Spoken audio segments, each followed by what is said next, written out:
ಸರೋಜಾ, ನಾನು ಅಮೃತನ ಕರ್ಕೊಂಬರ್ತೀನಿ. ಸರಿ ರೀ, ಬೇಗ ಬಂದ್ಬಿಡಿ. ಚಿಕ್ಕಪ್ಪ ಬರ್ತೀನಿ. ಹಾಂ.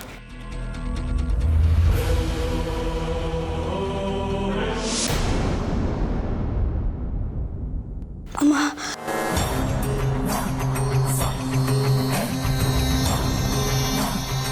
ರೀ ಸರೋಜಾ, ಸರೋಜಾ, ಏನಾಯ್ತಮ್ಮ? ಸರೋಜಾ, ಸರೋಜಾ, ಏನಾಯ್ತು Saroja? Saroja,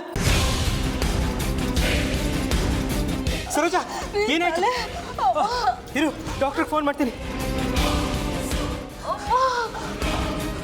hello doctor, doctor,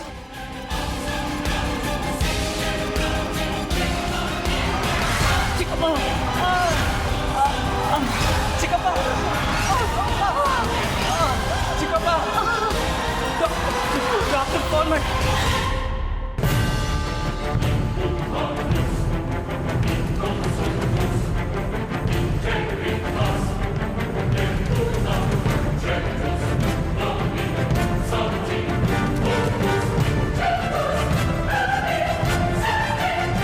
ಅಯ್ಯೋ ರಾಜಿ, ಇವ್ರಿಗೂ ಯಾಕೆ ಹೀಗೆ ಓದಾಡ್ತಿದ್ದಾರೆ? ಏನಾಯ್ತು ಇವ್ರಿಗೆ? ರೀ, ಮೊದಲು ಡಾಕ್ಟ್ರಿಗೆ ಫೋನ್ ಮಾಡಿ. ಅಯ್ಯೋ ಬೇಡ, ಮೊದಲು ರೂಮ್ ಕರ್ಕೊಂಡು ಹೋಗಿ ಮಲಗಿಸೋಣ. ರೀ, ಡಾಕ್ಟ್ರಿಗೆ ಫೋನ್ ಮಾಡಿ. ಸರಿ, ಆಯ್ತಾಯ್ತು.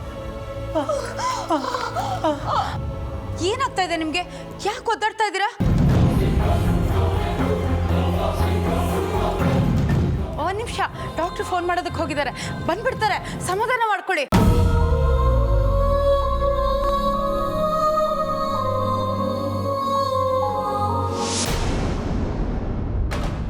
ಚಿಕ್ಕಮ್ಮ, ಏನಾಗ್ತಿದೆ ನನಗೆ? ನನಗೆ ತುಂಬ ಹತ್ರದವ್ರಿಗೆ ಏನೋ ಆಗ್ತಿದೆ ಅನ್ನಿಸ್ತಿದೆ. ಆದರೆ ಯಾರಿಗೇನಾಗ್ತಿದೆ ಅಂತ ಗೊತ್ತಾಗ್ತಾ ಇಲ್ಲ. ನಿಮ್ಗೇನಾದರೂ ಗೊತ್ತಿದ್ರೆ ಹೇಳಿ ಚಿಕ್ಕಮ್ಮ. ಹೌದು ಅಮೃತ, ನಿನಗೆ ಆಶ್ರಯ ಕೊಟ್ಟು ಸ್ವಂತ ಮಗಳಂತೆ ನೋಡ್ಕೊಳ್ತಾ ಇರೋ ನಿನ್ನ ಸಾಕು ತಂದೆ ತಾಯಿಗಳಿಗೆ ಅವ್ರ ಚಿಕ್ಕಪ್ಪನೇ ಕುಡಿಯೋದ್ರಲ್ಲಿ ವಿಷ ಬೆರೆಸ್ಕೊಟ್ಟಿದ್ದಾನೆ.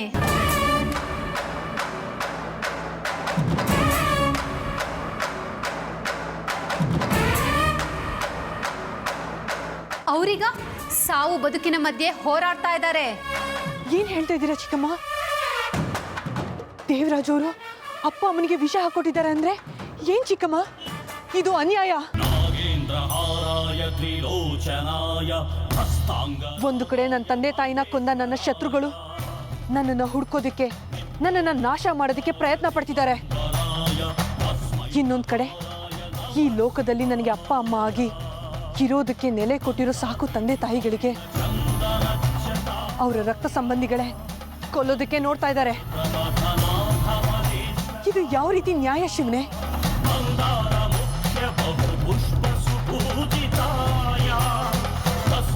ಅವ್ರ ಮನೆ ಅನ್ನ ತಿಂದು ಅವ್ರನ್ನೇ ಕೊಲ್ಬೇಕು ಅಂತ ಇರೋ ಈ ಕಟುಗರಿಗೆ ಏನ್ ಮಾಡೋದು?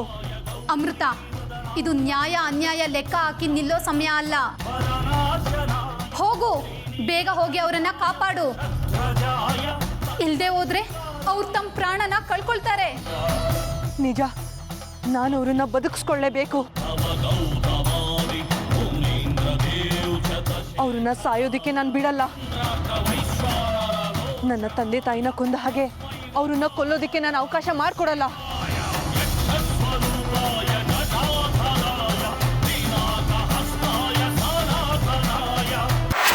ಹಲೋ, ನಾನು ದೇವರಾಜ್ ಮಾತಾಡ್ತಿದ್ದೀನಿ. ಡಾಕ್ಟ್ರೆ, ನಮ್ಮ ವಿಕ್ರಮ್ ಸರೋಜಾಗೆ ಏನಾಗಿದೆ ಅಂತ ಗೊತ್ತಿಲ್ಲ. ಇದಕ್ಕಿದ್ದಾಗಿ ತಲೆ ತಿರುಗಿ ಕೆಳಗೆ ಬಿದ್ದುಬಿಟ್ರು. ಮಾತಾಡೋಕ್ಕೂ ಆಗ್ತಾ ಇಲ್ಲ. ಬೇಗ ಬನ್ನಿ.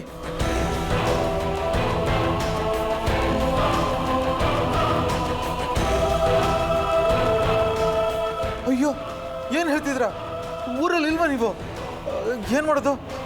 ಬೇರೆ ಯಾರ ಹತ್ರ ಕರ್ಕೊಂಡು ಹೋಗ್ಲಿ? ಎಲ್ಲ ಕಡೆ ಬಂದು ಓಡಾಡೋಕ್ಕಾಗಲ್ಲ.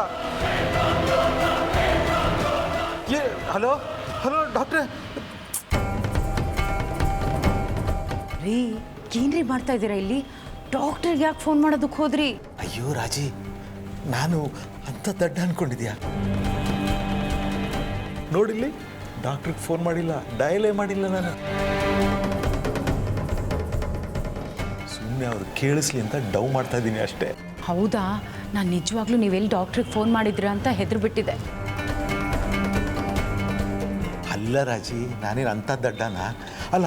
ಅವರಿಬ್ಬರು ಸಾಯಲಿ ಅಂತ ವಿಷ ಹಾಕಿದ್ದು ನಾನೇ. ಈಗ ಅವ್ರನ್ನ ಬದುಕ್ಸೋಕ್ಕೆ ನಾನು ಡಾಕ್ಟ್ರಿಗೆ ಫೋನ್ ಮಾಡ್ತೀನಾ?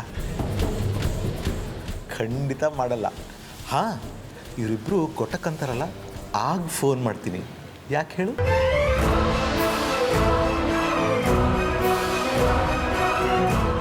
ಯಾಕೆ? ಪೋಸ್ಟ್ ಮಾರ್ಟಮ್ ಮಾಡೋಕ್ಕೆ.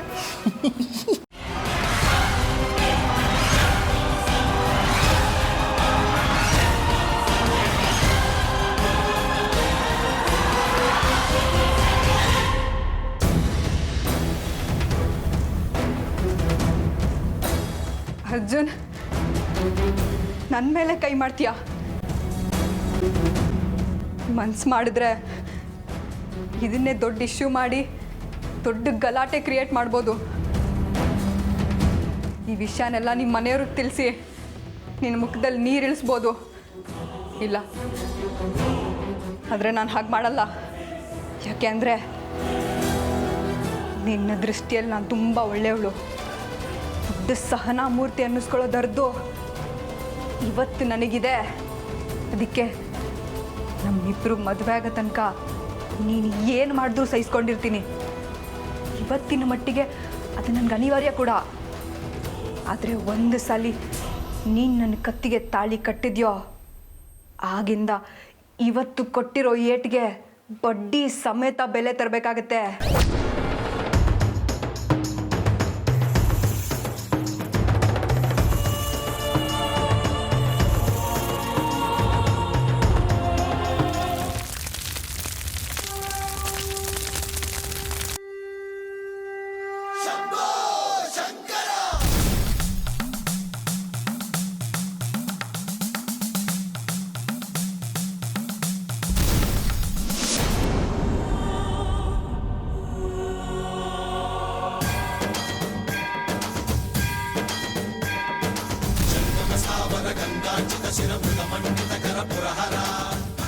ಅಮೃತ, ನನ್ನ ಮನೆಗೆ ಬಂದು ನನ್ನನ್ನೇ ಹೆದರ್ಸ್ತೀಯಾ?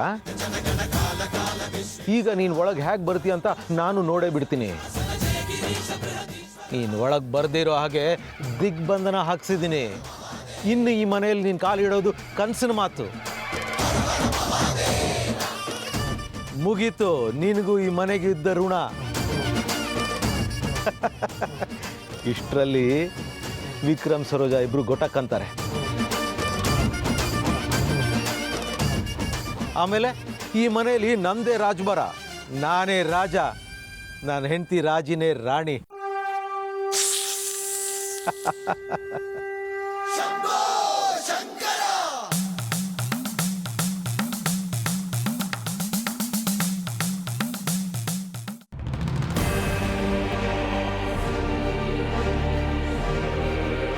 ನೋಡು ನೋಡು, ಕಣ್ಣು ಬಿಟ್ಟು ಸರಿಯಾಗಿ ನೋಡು.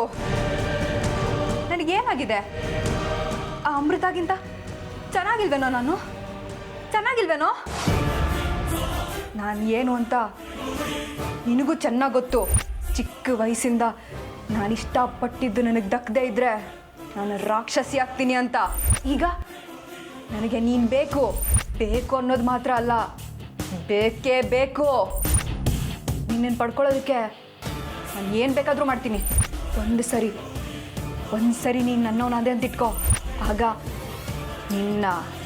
ನಿನ್ನ ಮನೆಯವ್ರನ್ನ ಕಾಲು ಕಸ ಮಾಡಿ ಬೀದಿಗೆ ಹಾಕ್ಲಿಲ್ಲ ಅಂದರೆ ನನ್ನ ಹೆಸರು ಮಯೂರಿನೇ ಅಲ್ಲ. ಈ ಲೆಹಂಗಾ ಹೇಗಿದೆಯೋ? ಸೂಪರ್ ಆಗಿದೆ. ಈ ಸೀರೆ ನಿಮಗೆ ತುಂಬ ಚೆನ್ನಾಗಿ ಒಪ್ಪುತ್ತೆ. ಇದನ್ನ ನೋಡಿ, ಈ ಸೀರೆ ಹೇಗಿದೆ? ಅಪ್ಸರೆ ಥರ ಕಾಣ್ತಾ ಇದ್ದೀರಾ. ಅದೇ ತಗೊಳ್ಳಿ.